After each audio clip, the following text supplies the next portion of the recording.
Ayan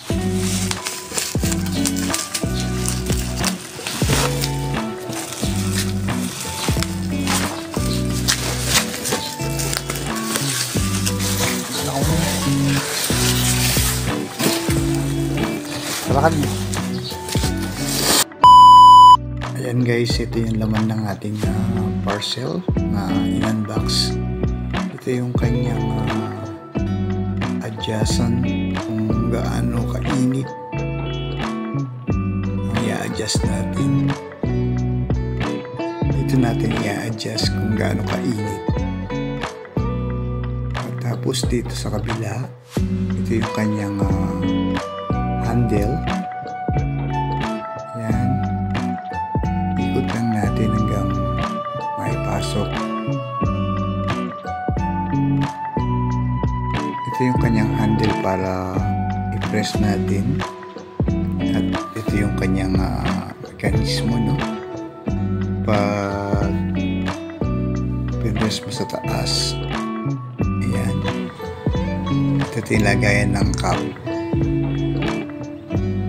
Ilalagay lang doon, itatapat doon sa parang heating to, no? Yung pinaka mainit dyan. Pag pinress mo yung handle,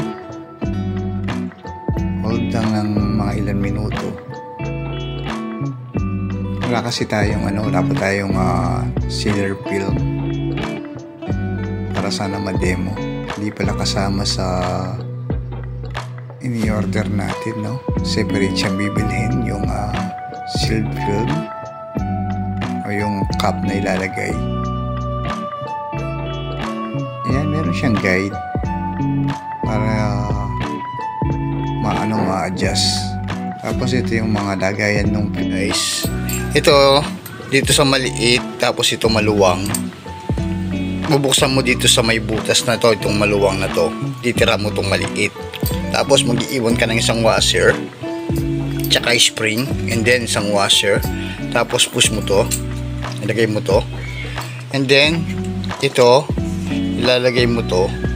Yan guys, nailagay na natin kung saan yung pinakamaluwang o mahaba.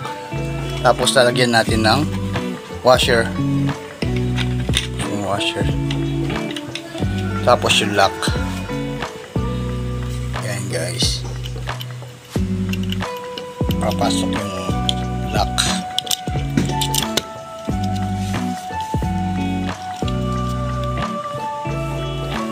Slide mo lang.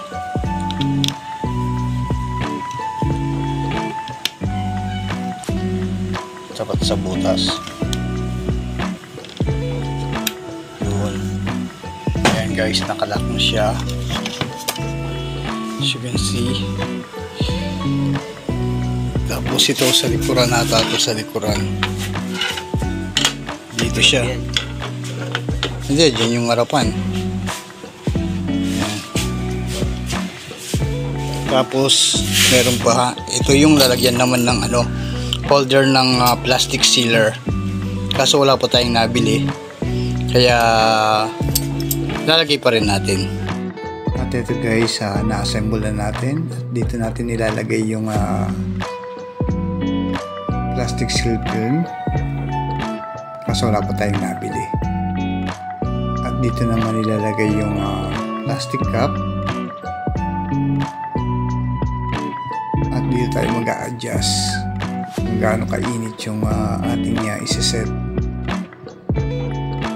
Lagyan lang natin sa middle para hindi masobran yung init, baka masunog yung plastic cup. At ayan guys, maraming salamat sa panonood. At kung nakaabot ka dito sa aking video,